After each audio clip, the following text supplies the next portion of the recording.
Good morning! Welcome back to my channel. Ngayon ay gagawa tayo ng kalabasa puto.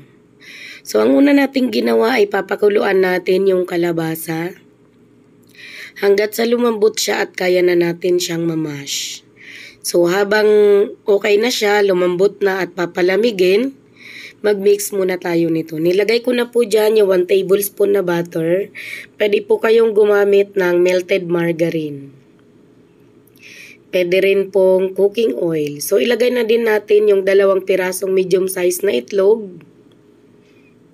So, habang ginagawa ko po ito ay may nagmamash na po nung kalabasa na pinalambot ko kanina. So, beat lang natin. I-mix natin ng mabuti.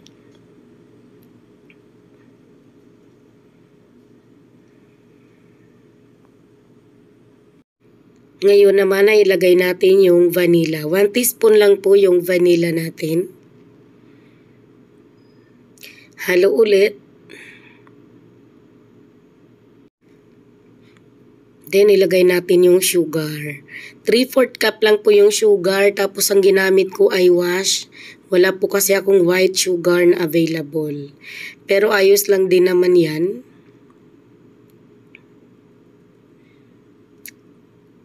Yun, lagay na po natin yung 1 latang condensed milk. Kahit ano pong brand ng condensed milk ay pwede po.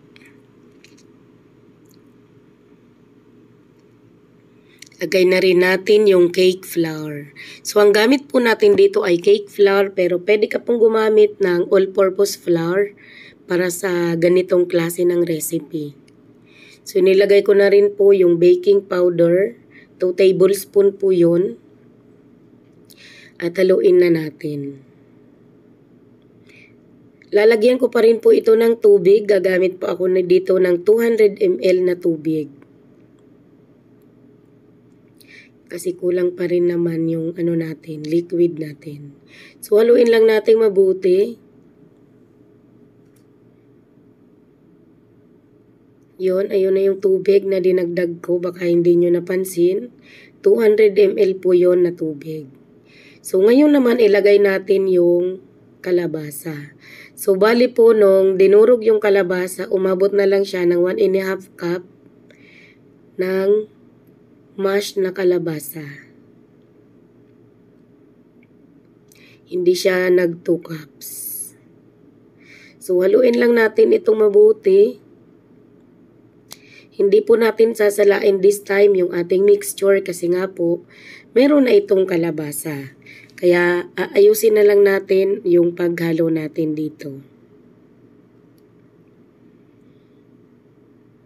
Yung sa mga puntong ito po, kailangan nagpapakulo na tayo ng tubig sa ating steamer na gagamitin.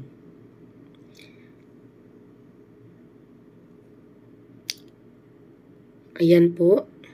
Kapag pino na, wala na masyadong buo-buo, yung ating mixture, ay pwede na tayo mag-umpisang maglagay sa mga molder.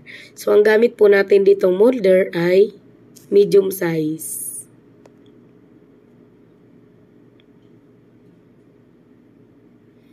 Ayan.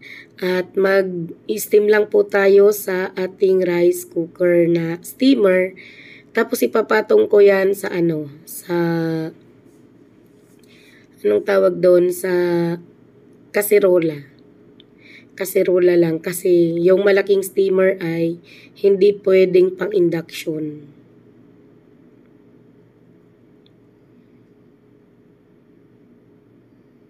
Yun, sa isang salang ay meron tayong 12 pieces na puto. So, ang nagawa ko po sa recipe na to na puto ay 60 pieces. Ayan, napakaganda naman.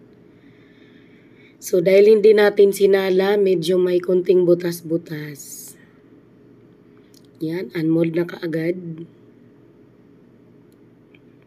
At ganun lang din po ang gagawin natin sa iba pa nating mga natitira. So, ayan lamang po. Thank you so much!